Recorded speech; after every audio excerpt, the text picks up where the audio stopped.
مفتی صاحب میاں بیوی کے چند بنیادی موٹے موٹے حقوق بیان کر دیں, مختصر وضاحت کر دیں, تاکہ آج کل میاں بیوی اتنے موٹے موٹے آ رہے ہیں, ان کے حقوق بھی موٹے موٹے, پراٹھے کھا کھا کے, پیزے کھا کھا کے, دونوں کیا ہو رہے ہیں, موٹے موٹے. تو موٹے موٹے حقوق جو اللہ رسول نے بیان کیے ہیں وہ یہی ہیں کہ عورت پر لازم ہے شوہر کی اطاعت کرے, یہ شوہر کا بنیادی حق ہے. وہ اپنے آپ کو شوہر کے پیرالل نہ سمجھے, وہ سمجھے کہ گھر کا سربراہ یہ شوہر ہے, یہ بنیادی حق ہے شوہر کا, اور شوہر کے ذمے ہے اس کا بنیادی نان نفقہ. حدیث میں آتا ہے جو خود کھائے وہی اس کو بھی کھلائے, جو خود پہنے وہی اس کو بھی پہنائے, مطلب اسی اسٹینڈرڈ کا. تو یہ اس کا بنیادی حق ہے, اور اسے ٹائم دے, یہ بھی بنیادی حقوق میں داخل ہے.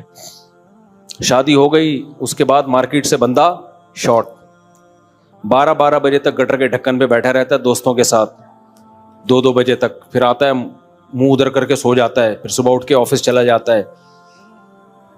تو اس کو کچھ وقت دینا بھی اس کے بنیادی حقوق میں سے.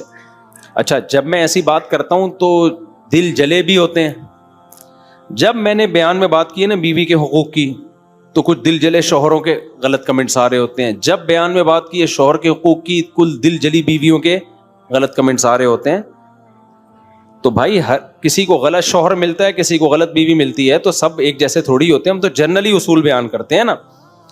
اب جنرلی تو یہی ہوتا ہے میاں ٹائم نہیں دیتا بیوی کو, لیکن بعض دفعہ الٹا ہوتا ہے. میاں آتا ہے گھر میں, وہ چاہتا ہے بیگم کے ساتھ بیٹھوں گپ شپ, بیگم کے ناک پہ ہر وقت مکھی بیٹھی رہتی ہے, وہ ذرا سی باتوں پہ منہ بنا کے بیٹھی ہوتی, وہ ٹھیک ہی نہیں ہو رہی ہوتی کسی طریقے سے. تو پھر اس میں تو غلطی کس کی ہے؟ عورت کی غلطی ہے نا. بھائی موڈ اچھا کرو یار, تگا آ رہا برا آیا, ذرا سی بات پہ کچھ برا لگ گیا, کچھ دل پہ لے گئی, بہت کچھ سینسٹیو ہوتی ہیں. تو پھر آدمی کہتا ہے ان کے ساتھ کیا بیٹھے آدمی آئی, پھر وہ منہ ادھر کر کے سوتا ہے تو اس پہ بھی غصہ آ رہا ہوتا ہے. تو کہہ رہا ہے نا بھائی تمیز سے بات ہو رہی ہے, نہ منہ ادھر کر کے سونے دے رہی ہے, تو جائے کہاں پھر وہ مجھے گالیاں دیتے ہیں کہ ان کے مشورے پہ شادی کی تھی, پھنس گیا میں. تو بعض آدمیوں کے دماغ خراب ہوتا ہے, وہ کبھی سیدھا منہ ہوتا ہی نہیں ان کا, جب بھی گھر میں آتے ہیں ٹیڑھے منہ ہی ہوتا ہے ان کا, ناک پہ مکھی بٹھائی ہوئی ہوتی. بعض عورتیں ٹیڑھی ہوتی ہیں. تو دونوں ٹھیک, بہت خوش قسمت ہیں کہ دونوں کیا ہیں, انسان کے بچے ہیں. بہت ہی کم ہوتا ہے. تو اس لیے خود بھی سیدھے ہو جاؤ, اور عورت کو چاہیے وہ بھی کیا کرے بھائی, خوش اخلاقی کے ساتھ گھر میں رہو. چھوٹی موٹی چیزیں ہر گھر میں ہوتی ہیں.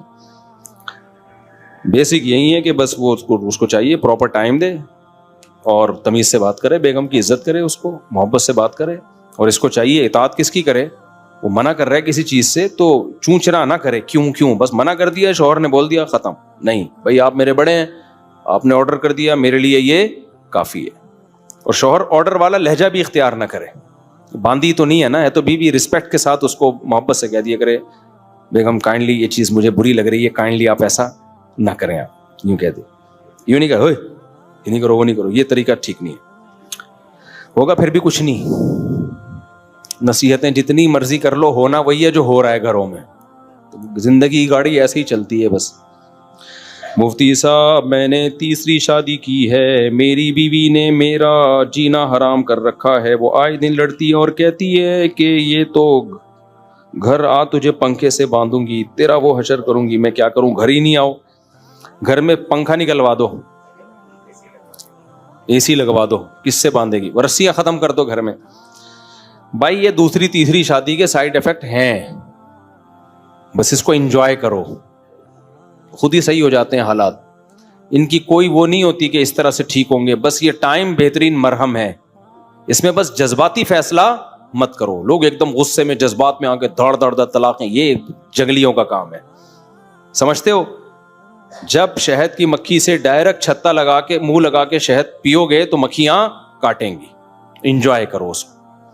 تو خود ہی وقت جو ہے نا بہترین مرہم ہے, اس میں جو برداشت کر لیتا ہے وہ جنگ جیت جاتا ہے, سمجھ رہے ہو. وقت بہترین مرہم ہے, اس کو گزارو, ٹائم جتنا گزرے گا حالات سیٹ ہوتے چلے جائیں گے. امریکہ میں منہ بند ہو گیا تھا میرے 4 شادیوں کی, ٹھک کر کے نا جیل. امریکہ میں 4 شادیوں کی ترغیب میں منہ روک کے پہ بیٹھا ہوا ہوں 2 ہفتوں سے. صحیح ہے نا, دیکھو اپنا ممبر, اپنا پاکستان, سبحان اللہ یار, دے دنادن 4 شادیوں کی بات کرو, کوئی پوچھنے والا نہیں ہے. وہاں تو بھائی کیس بن جاتا ہے 2 شادیوں کی ترغیب دو کسی کو. اس لیے جو آتا تھا حضرت کتنی شادیاں کر سکتے, میں کہتا چھاؤں میں آ جا بھائی, ادھر نہیں, چھاؤں میں. دنیا میں کچھ لوگ بے وقوف ہوتے ہیں, مذہبی لوگوں کو چڑھانے والے.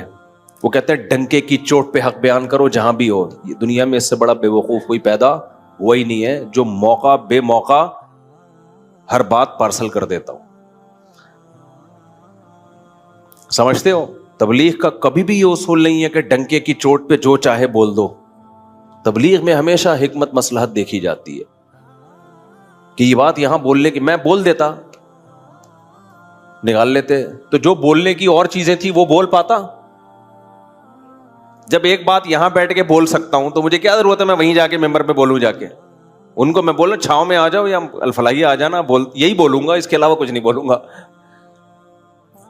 اصل میں ہماری جو ینگ جنریشن ہے نا, اس کو غلط گائیڈ کیا جاتا ہے. میں بول دیتا, مجھے ڈیپورٹ کرتے, میرا کوئی نقصان نہیں تھا, مجھے کیا, میں تو یہیں رہ رہا ہوں. مجھے تو جب میں جا رہا تھا نا, کسی نے کہا آپ سلپ تو نہیں ہو جائیں گے, میں نے کہا وہ پکڑ کے بٹھا بھی دیں گے نا تو میں بھاگ کے آؤں گا, کیونکہ ہمیں بھائی یہی مزہ ہے ہماری زندگی.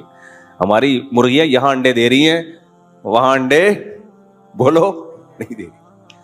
ہماری بکری ادھر دودھ دے رہی ہے, وہاں تھوڑی دودھ دے رہی ہے. وہ تو ہمارا تو دل ادھر ہی لگ رہا ہے پاکستان میں. باقی ہم آپ کو منع نہیں کرتے, آپ امریکہ جاؤ, آپ جاپان جاؤ, لیکن ہر ایک کا اپنا اپنا اسٹائل ہے. تو ہمیں تو یہاں زیادہ مزہ آتا ہے.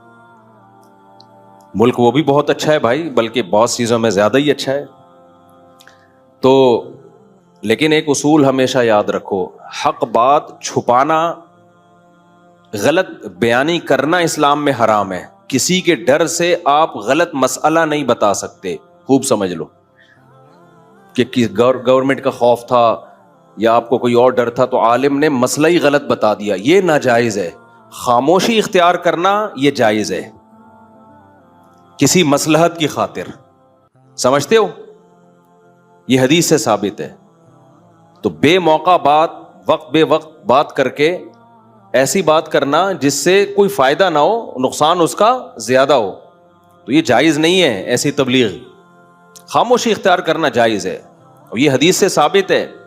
نبی صلی اللہ علیہ وسلم نے بیت اللہ کی 4 دیواری بڑا کرنے کا ارادہ کیا کہ اس کو تھوڑا سا کھینچ کے آگے لے جائیں, جو ابراہیم علیہ السلام نے جہاں تک بنائی تھی. لیکن آپ نے کہا کہ لوگ نئے نئے مسلمان ہوئے ہیں, وہ یہ سمجھیں گے کہ میں بیت اللہ کی ہیئت کو تبدیل کر رہا ہوں, جو ابراہیم علیہ السلام کی عمارت تھی اس کو تبدیل کر رہا ہوں. حالانکہ تبدیل نہیں کر رہے تھے, آپ تو اسی پہ قائم کر رہے تھے, لیکن آپ نے خاموشی اختیار کی کہ چھوڑ دو ایسے ہی.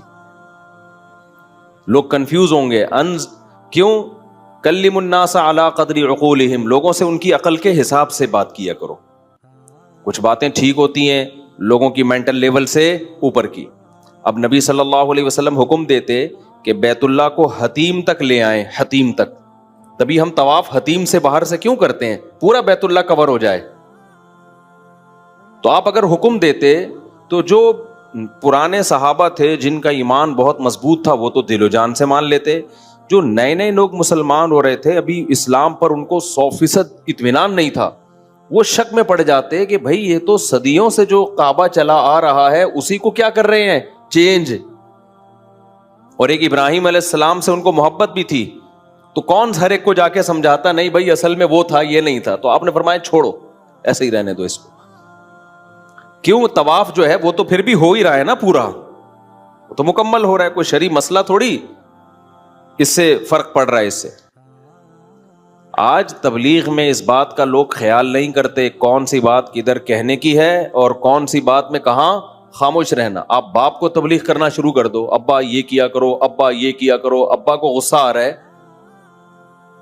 تو کیا کہا جائے گا, بھائی آپ چپ ہو جاؤ. باپ کو تبلیغ کرنا اس اسٹائل میں آپ کے ذمے نہیں ہے. اب وہ کہے میں حق تو بیان کروں گا چاہے کچھ بھی ہو, ڈنکے کی چوٹ پہ بیان کروں گا, تو ڈنکے کی چوٹ پہ تیرا سر پہ چوٹ لگے گی, تیرے ابا کا ڈنڈا لگے گا, اس کے بعد تو کچھ بیان کرنے کے قابل نہیں رہے گا. سمجھتے ہو؟ ہاں, اس میں یہ ضرور ہے کہ مصلحت میں اور بزدلی میں تھوڑا سا فرق ہے. بعض دفعہ بزدلی کی وجہ سے انسان خاموش ہوتا ہے, اس کو مصلحت کا نام دے رہا ہوتا ہے, اور بعض دفعہ مصلحت کی وجہ سے خاموش ہو رہا ہوتا ہے. لوگ جو اس سے دشمن ہیں وہ اس کو بزدلی کا نام دے رہے ہوتے ہیں. دونوں میں بڑا فرق ہے, سمجھتے ہو؟ بزدلی کی بیس پہ خاموش رہنے کی اجازت نہیں ہے, مصلحت کی بیس پہ خاموش رہنے کی اجازت ہے. بزدل کا مطلب ڈرتا ہے کہ میرے ساتھ یہ نہ ہو جائے, میرے ساتھ یہ نہ ہو جائے, مجھے یوں نہ کر دیا جائے, مجھے یوں نہ. یہ تو جائز نہیں ہے. ایک ہے مصلحت کہ جو کام آپ کر سکتے ہیں اس سے بھی محروم ہو جاؤ گے تو اس سے نقصان دین کو ہوگا. جیسے نبی صلی اللہ علیہ وسلم اگر حکم دیتے کہ نہیں بھائی دیوار کو بڑھا دو, ہم کسی سے نہیں ڈرتے, بھائی بات ڈرنے کی نہیں ہے. جو نئے نئے لوگ اسلام قبول کر رہے ہیں ان کا دین داؤ پہ لگ جائے گا, اس سے نقصان کس کو ہوگا؟ اسلام کو ہوگا. پھر جب اسلام مضبوط ہو گیا, طاقتور ہو گیا, تو پھر خلیفہ نے جب نبی صلی اللہ علیہ وسلم کے دنیا سے جانے کے بعد, خلفائے راشدین کے جانے کے بعد, جو بادشاہ آئے انہوں نے یہ حدیث جب ان کے پاس پہنچی تو انہوں نے بیت اللہ کو حتیم تک بڑھایا. وہی فتنہ ہوا کہ کچھ لوگوں نے کہا نبی کے دور میں نہیں تھا, آپ صحیح حدیث دکھا رہے ہیں ان کو. انہوں نے کہا بھائی نبی کے دور میں نہیں تھا, انہوں نے گرا دیا. پھر کوئی بڑھا رہا ہے, کوئی گرا رہا ہے. امام مالک نے فتویٰ دیا بھائی اس کو بڑھانے کی اجازت نہیں. حالانکہ بخاری کی صحیح حدیث ہے کہ یہاں تک ہے, یہاں تک نہیں ہے. لیکن نہیں, امت کی مصلحت کہ ان میں پھوٹ نہ پڑے, یہ سب سے اہم ہے شریعت میں. سمجھتے ہو کہ نہیں سمجھتے؟ آج بعض مذہبی اسکالر کیا کرتے ہیں, کہیں ممبر پہ لے جا کے بٹھا دو, اس علاقے میں پڈا ڈال دیں گے, جا کے ایسے ایسے مسائل بتانا شروع کر دیں گے, لوگوں کی مینٹل لیول سے اوپر کی باتیں, حیات ممات کے جھگڑے اور جو کیا کیا. جو پنجاب میں آپ جھگڑے جا کے دیکھو, عام پبلک حیران ہوتی ہے یار یہ ہو کیا رہا ہے. تو خاموشی اختیار کرنا جائز ہے مصلحتاً, بزدلی کی بیس پہ نہیں.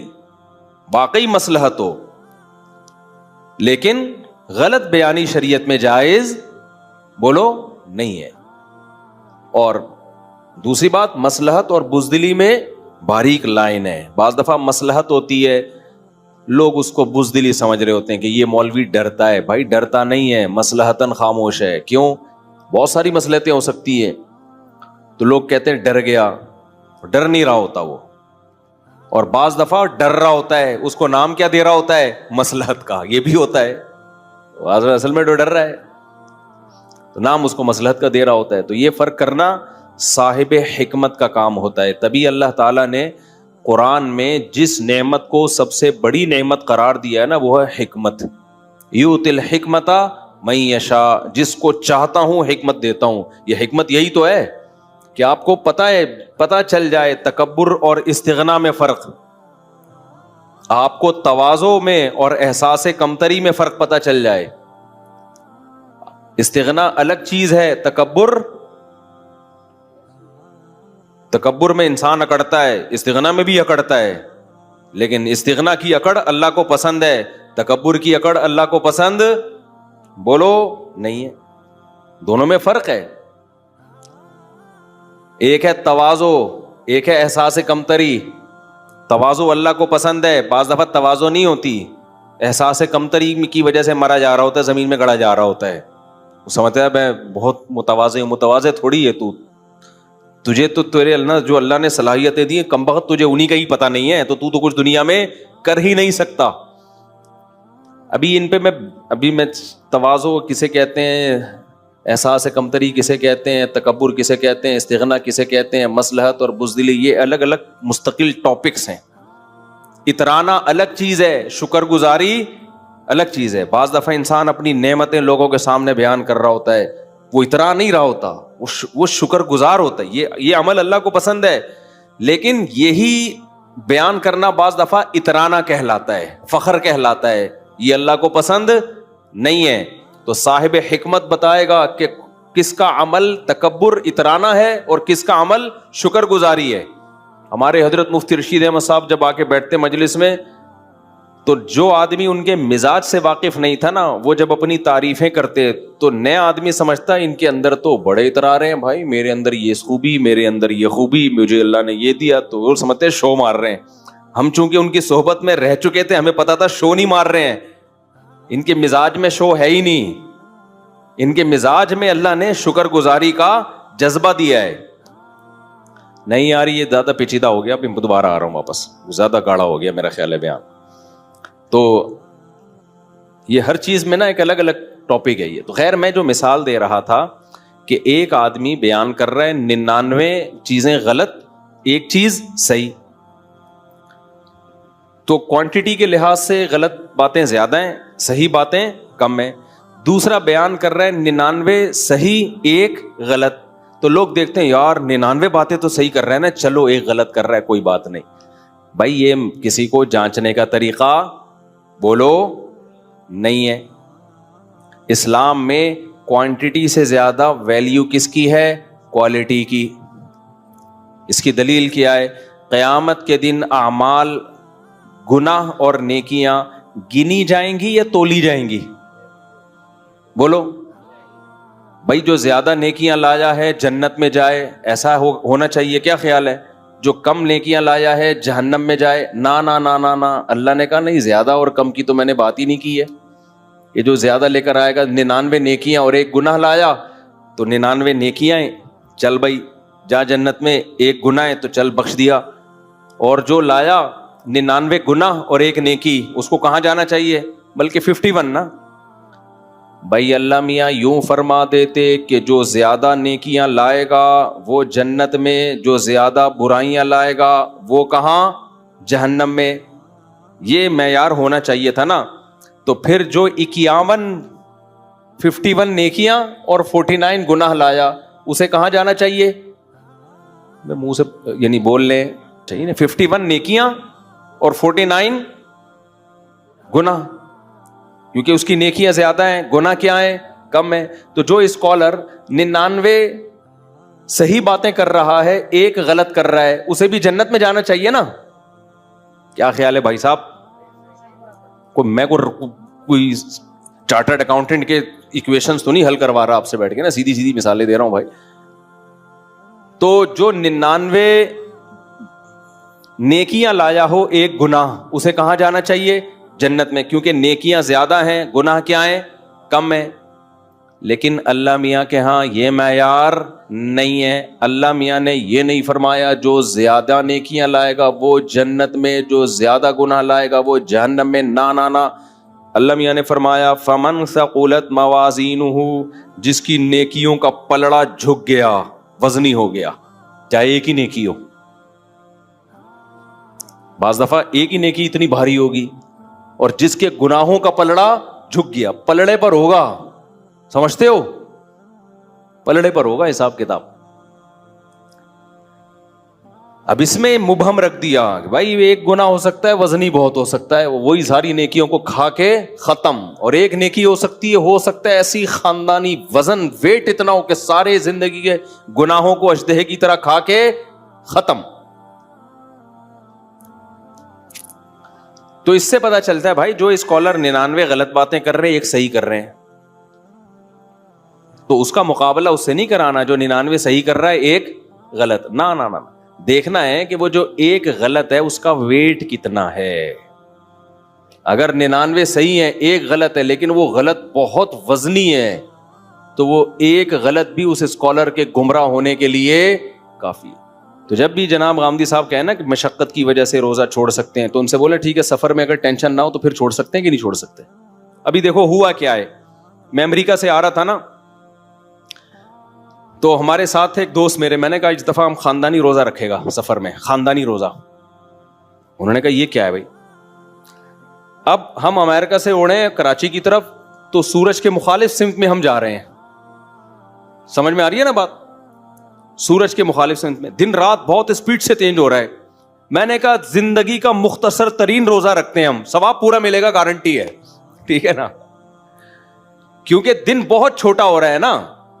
ابے سورج کی کیا ہو گیا, سورج ادھر کو جا رہا ہے, آپ ادھر کو جا رہے ہیں, تو جلدی جلدی صبح صادق بھی جلدی ہوگی, ظہر بھی جلدی, عصر بھی جلدی, مغرب بھی جلدی. تو میں نے کہا ہم روزے کا ثواب کیوں ضائع کریں بھائی. اب جب ہم شکاگو سے اڑے, وہاں صبح کے 5 بج رہے تھے, 5 بجے صبح صادق تھی. ہم جب راستے میں پہنچے ہیں تو شکاگو کے ٹائم کے مطابق 12 بجے صبح صادق ہوئی ہے. یعنی ہم تو 8 بجے اڑ گئے نا, تو 12 بجے میں نے کہا کھڑکی سے باہر جھانکنا نہیں, ہم یہی سمجھیں گے ہم شکاگو میں ہی ہیں, امریکہ میں ہی ہیں. گھڑی امریکہ کے حساب سے تھی. رات 12 بجے میں نے کہا بھائی ہم سحری کر کے نیت کر لی روزے کی, صبح 10 بجے ناشتے میں روزہ افطار ہوگا ہمارا. رات کو تو سونا ہی تھا, جہاز میں تھوڑا اونگی رہا ہوتا ہے نا آدمی. میں نے کہا یوں سمجھو کہ رات 12 بجے ہم ڈنر کر رہے ہیں اور صبح ناشتہ کریں گے 10 بجے, تو یہ ڈنر آپ سحری کی نیت سے کرو اور صبح 10 بجے ناشتہ آپ نے افطاری کی نیت سے کرنا ہے. تو صبح ہم نے اپنے دماغ کو امریکہ کے حساب سے بے وقوف بنایا تاکہ روزہ بھی ہو اور آسانی سے روزہ ہو جائے. وہ الگ بات ہے کہ صبح 10 بجے ہم دبئی ایئرپورٹ پہ تھے جہاں مغرب کی اذانیں ہو رہی تھیں, گھڑی میں نے چینج نہیں کی, ہم نے کہا ہم یہی سمجھے گا ہم 10 بجے کھا رہے ہیں. تو وہ کہہ رہے یہ کون سا روزہ ہوا؟ میں نے کہا ثواب پورا ملے گا. کہ روزہ کیا؟ پھر میں نے کہا دیکھو ہم نے نمازیں بھی تو ٹھکا ٹھک 5 نمازیں پڑھی ہیں نا, ورنہ اتنی جلدی جلدی نمازیں کہاں آتی ہیں بھائی. تو اللہ میاں اگر ہم سے بولے کہ میں تمہیں روزے کا ثواب نہیں دے رہا, یہ کون سا روزہ ہوا, تو ہم کہیں گے اللہ پھر نماز کیوں فرض کی تو نے ہمارے اوپر؟ یہ کون سی نماز ہوئی؟ 13 گھنٹے میں 5 نمازیں آتی ہیں کیا؟ ابے کیا ہو گیا؟ 13 گھنٹے میں 5 نمازیں نہیں آ سکتی, ہماری آئی ہیں کیونکہ ہم سورج کے مخالف جا رہے ہیں, ٹھکا ٹھک نمازیں آ رہی ہیں. تو جب 5 نمازوں کا اللہ ہمیں فرض قرار دے رہا ہے, چھوڑنے پر گناہ دے رہا ہے ان 5 نمازوں کے چھوڑنے پر, تو روزہ رکھنے پر ثواب کیوں نہیں دے گا بھائی وہ؟ تو یہ پیکج ہے بہترین روزہ رکھنے کا. ایک صاحب کیا ہوا, یہ جس کو فقہ پڑھا ہوا ہو نا وہ کرے گا یہ عمل. بھئی اللہ تعالیٰ نے جب ایک اصول بنا دیا تو ہم اس اصول کے پابند ہیں. اب جو لوگ روزہ رکھ کے توڑ دیتے ہیں, گناہ کیا انہوں نے. رمضان کا روزہ توڑنے کا کفارہ کتنا ہے؟ 60 روزے لگاتار. کتنے؟ علماء کہتے ہیں دسمبر میں رکھو, جون میں رکھنے کی بولو. اب کوئی فنڈر بنے کہ میں جون جولائی میں 60 روزے رکھوں گا, ابے تو کیوں اپنے آپ کو بلا وجہ ٹینشن میں ڈال رہا ہے؟ اللہ میاں نے یہ تھوڑی کہا کہ جون جولائی میں رکھو, اللہ میاں نے کہا 60 روزے کمپلیٹ ہونے چاہیے. تو ایسے لوگوں کو ہم مشورہ دیتے ہیں کہ اگر اللہ نے آپ کو پیسہ زیادہ دیا ہے, ناروے چلے جاؤ سردیوں میں, وہاں روزہ رکھو ٹھکا ٹھک 60 روزے آپ کے کیا ہو جائیں گے, کیونکہ دن بہت چھوٹا ہوتا ہے. لیکن ظاہر ہے یہ غریب آدمی نہیں کر سکتا, تو غریب کے لیے یہی آپشن ہے کہ ادھر دسمبر میں رکھ لے, یا پنجاب میں دن اور سردیوں میں چھوٹا ہو جاتا ہے تو وہاں جا کے رکھ لے. نہیں آ رہی بات؟ تو شرعی قاعدہ ہے بھائی, صبح صادق ہونی چاہیے, غروب آفتاب ہونا چاہیے, دونوں چیزیں ہو رہی ہیں. اب اللہ میاں نے دن 2 گھنٹے کا رکھ دیا, 3 گھنٹے کا, تو یہ ہمارا ہیڈک نہیں ہے بھائی. یہ مسئلہ کس کا ہے؟ اللہ میاں کا. اللہ میاں اگر ہمیں قیامت کے دن کہہ دے کہ تمہیں ثواب نہیں ملے گا اتنے 3 گھنٹے کے روزے سے, 2 گھنٹے کے روزے سے کیا فائدہ, ہم کہیں گے اللہ تو دن بڑھا دیتا. ہماری نہ تو نے ناروے جانے پر پابندی لگائی تھی, ناروے نہیں کوئی بھی ایسا نا جو ساؤتھ پہ ہو, کوئی سستا ملک ہو, ناروے تو بہت مہنگا ہے, اور نہیں جاؤ, اتنا تو پیسہ کس کے پاس ہوتا ہے, ادھر ہی چلے جاؤ, مری چلے جاؤ, سوات چلے جاؤ, جہاں ٹھنڈے روزے ہوتے ہیں, تو کفارہ ادا ہو جائے گا. سمجھتے ہو؟ نہیں سمجھتے میرا خیال ہے. کفارہ بہرحال ادا, کیونکہ ہمیں اس سے, ہم نے اس فارمیلٹی کو جو اللہ کا قانون ہے اس کو پورا کرنا ہے. اب ناروے میں رمضان کے روزے روک رکھتے ہیں نا, 2-2, 3-3, 4-4 گھنٹے کے روزے ہوتے ہیں, اتنے مختصر روزے. تو آپ کا کیا خیال ہے, ان کے روزے نہیں ہوتے کیا؟ اب کوئی کہہ بے اتنے سے روزے سے بہتر ہے نہ ہی رکھو. نا نا نا نا, جو یہاں گرمی میں روزہ چھوڑنے پر گناہ ہے وہی وہاں سردی میں نہ, اس کو روزہ چھوڑنے کی اجازت اس بیس پہ کہ 2-3 گھنٹے سے کیا ہوتا ہے, نہ ہمیں اس بیس پہ کہ 18 گھنٹے سے کیا ہوتا ہے. صحیح ہے نا؟ رمضان جب آئے گا جتنا مرضی پسینہ نکالے, جتنی مرضی لیند ہو. اب دیکھو ناروے میں گرمیوں میں لوگوں نے 20-20 گھنٹے کے روزے رکھے ہیں. ہمارے دوست کہتے ہیں ہم رکھتے ہیں, ادھر افطاری کی, ادھر عشاء کی اذان ہوئی, ادھر سحری, بس افطاری سحری ایک ہی ہوتی تھی اور فوراً اگلے دن کا روزہ شروع. تو مجھے کہتے تھے مفتی صاحب بہت لمبے روزے ہیں. ابھی جب جون جولائی, یہ جو ہمارے جب جون میں روزے تھے نا, تو ناروے میں روزے بہت لمبے تھے, رکھے ان لوگوں نے. میں ان سے کہتا ہوں, ان کو میں نے کہا بیٹا تم لوگ جو ہے سردیوں میں مزے بھی تو تم نے بہت اڑائے ہیں, سردیوں کے روزے تمہارے 4-4, 5-5 گھنٹے کے روزے, تو اب گرمیوں کے 20-20 گھنٹے کے بھی انجوائے کرو. سمجھ رہے ہو؟ تو ابھی تو صرف اس پہ بتانے کے لیے کہ دین کس سے سیکھنا ہے بھائی, علماء سے سیکھنا ہے. ہاں 2 نمبر ہوتے ہیں علماء میں, لیکن 1 نمبر بھی کس میں ملیں گے آپ کو؟ علماء. اور یہ نہ دیکھا کرو اتنی باتیں فلاں کی صحیح ہیں, ایک غلط ہو گئی تو کیا ہو گیا. بھائی وہ ایک غلط کی کوالٹی دیکھا کرو, کوانٹیٹی نہ دیکھا کرو. اس کا وزن اتنا بھاری ہوتا ہے نا کہ اس سے اس اسکالر کی حیثیت ختم.